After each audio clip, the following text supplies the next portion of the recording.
Hi, guys. It's Sharon Marie, and thank you for tuning in today. It's great to have you with us. If you are a new watcher or viewer, thank you for tuning in. I hope that you will get some informative information about what's happening with Hurricane Florence. And I'm going to be just talking a little bit about past hurricanes that have hit the North Carolinas. Yeah, this one is looking really bad. It is increasing to a category 4 as of Thursday. It's going to hit Wilmington Beach and Carolina Beach as well, and it's going to wipe out every road and interstate to those beaches. So possibly it is going to be catastrophic here where I live near Charlotte. So on Thursday, we are going to be getting a possible amount of rain. 42 inches is to be expected. And we are 350 miles from the coast.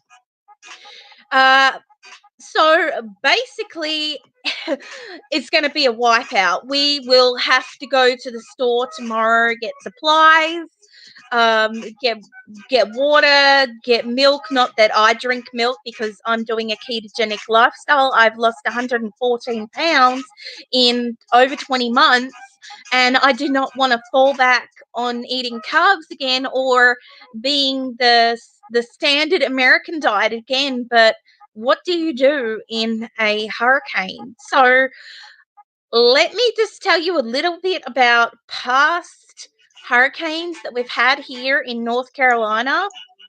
In 1954, we had a Hurricane Hazel. Now, I was born in 82, so I'm hearing this from my husband. He is older than me. We're in an age gap marriage relationship.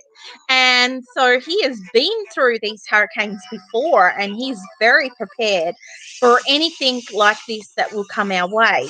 He knows exactly what we need to do in preparation for these hurricanes, and he knows exactly the damage that can be done with these hurricanes too.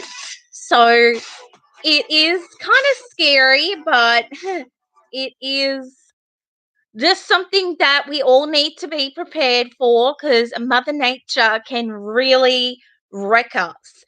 So back in 1954, he said it was a really bad, it was one of the worst hurricanes that North Carolina has ever had in the United States. Flooding, torrential rains, catastrophic.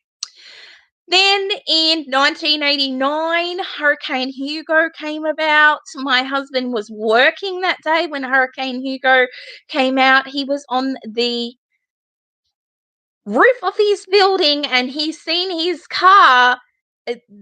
There was a transformer. Transformers were blowing out everywhere, he said. And um, I think he had a Tarago, something like that.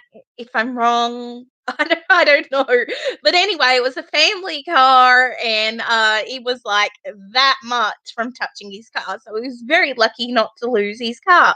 So he was making his way back home to his family home where he was born and raised. He kind of lived there until he was 31, and there were trees down everywhere, floods. It was torrential. It was catastrophic. The other bad thing that his family experienced was that his mother had a major heart attack after it had happened. She was okay. She made it through the massive heart attack, but now she's been gone since like 2001, 2002, something like that. So yeah, that can really be stressful for people who have heart conditions and people who need medication. So how can we be prepared for these hurricanes? How can we get prepared? People go crazy. They go to Walmart. They grab all the water that they can. And a lot of Walmarts or your local grocery store, Dollar General they're gonna be selling out of water soon.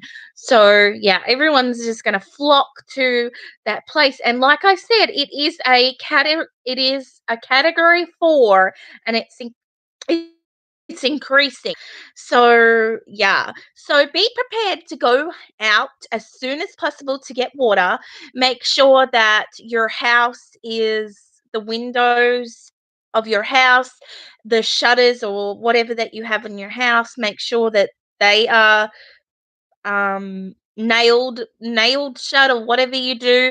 Make sure that when the hurricane is near your house, that you are in the center of your house, so like in the bathtub, if you can fit in your bathtub or your shower, that is a safe haven.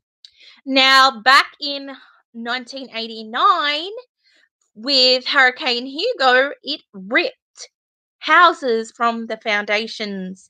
It just totally wiped out. Millions upon millions of people had died. So, yeah, they're actually now saying that they're expecting 100 million people to be evacuated from the coast. From Myrtle Beach, from the Outer Banks, it's going to affect those areas as well. And I'm just going to read quickly off Fox News about what is going on. So, Hurricane Florence intensified on Monday, becoming a Category 4 storm, according to the National Hurricane Service. The storm may affect thousands this week in southeastern US, including North Carolina, South Carolina, and Virginia. Here's what you should know about the powerful storm's path.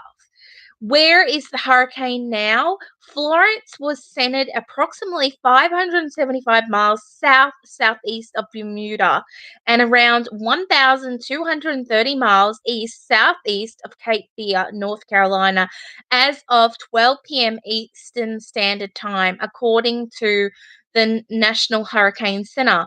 The center says the storm is moving west at 13 miles per hour and has maximum sustained winds near to 130 miles per hour. Florence's center will move between Bermuda and the Bahamas on Tuesday and Wednesday and approach the coast of the South Carolina and North Carolina on Thursday, according to the center. The North Carolina Hurricane Center issued a warning on Monday morning, explaining when powerful gusts may approach. The earliest reasonable time that tropical storm force winds will reach the coast of the Carolina is Wednesday night, but most likely time is Thursday morning, the center shared. What is the the Saffir-Simpson hurricane wind scale? What else should you know? The governors of North and South Carolina and Virginia have all declared states of emergency ahead of approaching the storm. South Carolina Governor Henry McMaster also suspended his campaign and asked President Donald Trump for a federal emergency declaration. Hurricane Florence strengthens in Atlantic. Tips to prepare for the storms. Prepare that a major hurricane is going to hit right smack dab in the middle of South Carolina and is going to go away inshore, McMaster advised. The State Emergency Management Agency said it is preparing for a possible of a large-scale disaster. If you're getting ready for Florence, you can read about steps to prepare for the storms here. Let's see what it says. Hurricanes can wreak havoc for coastal areas, but there are steps you can take to get ready before the storms. In fact, there are things you can do at this very moment, like putting 3 days worth of supplies together and knowing local evacuation routes where shelters can be found. Um, Counting down, restock your emergency preparedness kits. The site says include food and water sufficient for at least 3 days, medications, a flashlight, battery, cash, and first aid supplies. It is also encouraged that you go over evacuation routes and locations, as well as how to connect with loved ones when your power is out. Vehicles also should be ready to go. Keep your car in good working condition and keep the gas tank full. Stock your vehicle with emergency supplies and change of clothes, the preparedness site advises. As it gets closer, there are other tips people can follow if they have 18 to 30 hours before a hurricane. So, lightweight objects like trash can bins and trimming the trees, which could hit buildings, are also should conceal windows like shutters or boards, which is what I said before. So, myself personally is going to be extremely hard if it hits over our house because we live on 7 acres of woods. We live in the woods, so we're surrounded by trees, thousands upon thousands of trees, guys. And we can only prepare as much as we can possibly can.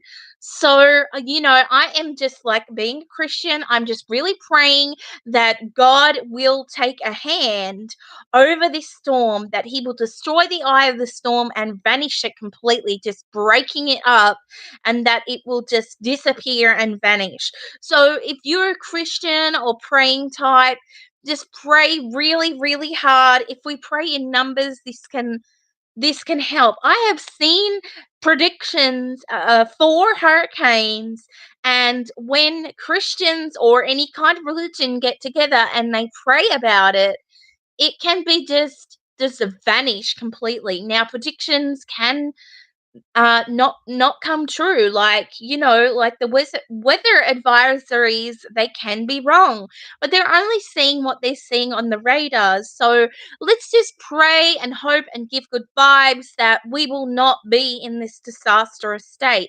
Now, being keto, I want to give some tips about being keto when you're in a hurricane or a bad storm or flooding and you can't get out to the shops, or before the hurricane or floods do come. How can you be prepared for keto? So, obviously, we're not going to have any power. We are going to bring our generator up to our house, which we're going to have to call in the landlord to come in and help with that because my husband has rods and screws in his back.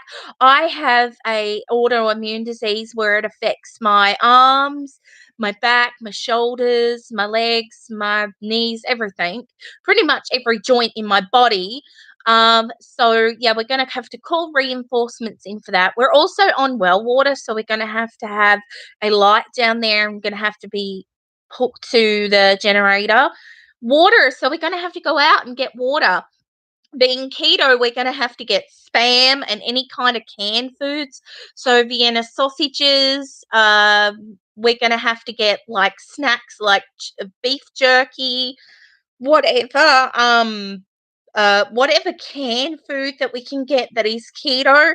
Now, there are possibly going to be foods that I'm going to eat that's not going to be keto, and it's probably going to kick me out of ketosis. So I'm going to try and get like green beans, corn, anything that can keep our sugar and insulin levels not high, not spiking it, but I mean, we have to have things on hand. So my husband has a stove. He has a stove. He has propane lanterns. He has the propane. Uh, so yeah, and I mean, we've got plenty of blankets and first aid kits. We're gonna have to go out to Walgreens and get some meds. Pretty much we're good for his meds for about a week. We have to get sleep meds. I don't know if they're going to be able to refill that, but hey, I mean, it is a pretty uh urgent thing for us to get medication. Today I was hoping that I would go to Big Lots and do a day in the life video, but that doesn't look like it's going to happen today because my husband's not feeling 100%. So hopefully tomorrow we're going to have some videos. I'm going to be able to do some videos about Walgreens. I've got to get some things from Walgreens, and possibly if we're out at Walmart, I can show you how crazy it actually gets here with people. And also I did want to go to Big Lots because I seen in a keto group that they have holiday no sugar added skinny Jordan syrups. They have holiday flavors, 3 for $7.99, and they have the pumpkin spice also. So 3 for $7.99. So hopefully if I can find them, I would get that because I love coffee. Also, with us not having any power as well, it's going to be super hard to get out any videos that I want to do on YouTube. So if you don't see me around, you know that, yeah, we're dealing with a hurricane. So we're trying to stay safe and trying to keep as much power as we can for our cell phones. For our cell phones here, for our computers, we're going to have to try and keep the batteries up and running as much as we can, charged as much as we can. We have a home phone as well, so when these run out, the home phone hopefully will work. We're going to be trying to eat as much as we can out of our refrigerator because we've got a lot of meat in the freezer that I want to kind of use up. Tonight I think we're going to be having those Mikey pizzas, which are amazing. But yeah, I've been keto for over 20 months and I've never had like a hurricane or any kind of disaster like this. So I'm going to do my best to stay on track, with keto. I have pretty much, I have Mio drops, but I have to get probably more electrolytes drinks. I have all my supplements. So I'll be fine with all that. But yeah, I'm just praying that I won't like have to eat something off plan, carbs and things like that. If I do, it's just a way of survival really, and I'll get back on track after we go through all that. So yeah, fingers crossed that we still have a home. Our home is a grey granite home. It's pretty built like a tank. So yeah, I just pray that we'll be safe. We have no animals at the moment, so we don't have to take care of any animals. So people that have animals, please bring them in. Keep them safe with you. Give them plenty of water. Wrap a blanket around them tight, not too tight, but if you wrap a blanket around their middle section, it will help them feel secure. Give them lots of hugs and just talk to them calmly. Just make sure that your pets are not freaked out and that they can't get out or run away. I mean, tragic things happen, guys. I mean, we just have to put it in God's hands and in the National Guard and the EMTs and the fire department. I mean, just amazing work. So please, if you are in North Carolina, South Carolina, Virginia, where it's going to be hitting, please stay safe. Get prepared now or tomorrow if you possibly can. Um, do those things that the tips. Get your car prepared. Make sure that you have plenty of gas in your gas tank. If you have to go to a hotel or a shelter, find out where your nearest shelters are. So guys, that is the end of this video. I hope that I have informed you about what's going to be going on with Florence. If you have any comments or questions, or just want to have some kind comments or prayers in the comments below, in the comments below. Oh, we would appreciate that. I just love hearing from you all. And if it's going to affect you, just tell us how are you going to prepare for this? Have you had hurricanes and have you lived through hurricanes before? What have you done? Because, I mean, this is my pretty much my first hurricane. We don't really deal with those in Australia. I mean, in Australia about 35 years ago, we had Cyclone Tracy, which just wiped completely the north of Queensland. But we don't really have, we have tornadoes, but I mean, it's really not bad at all. So we have been completely blessed by that. But anyway, so I just wanted to tell you that if no videos came out for me, it's because we're dealing with a catastrophic storm and torrential rain and possibly worse. 42 inches of rain is just, oh my gosh, it is beyond repair. Um, but yeah, so I will see you in my next video. Don't forget to like and subscribe and share this. Share this on your social media. Share it on your Facebook. Share it on your Twitter. Share it on your Instagram. Share it on any kind of social media pages that you do have. Spread the word, guys, because we need to help each other out when it comes to safety and storms and category 4 hurricanes. Stay safe. Bless you all. Have a great day. Bye for now. Bye.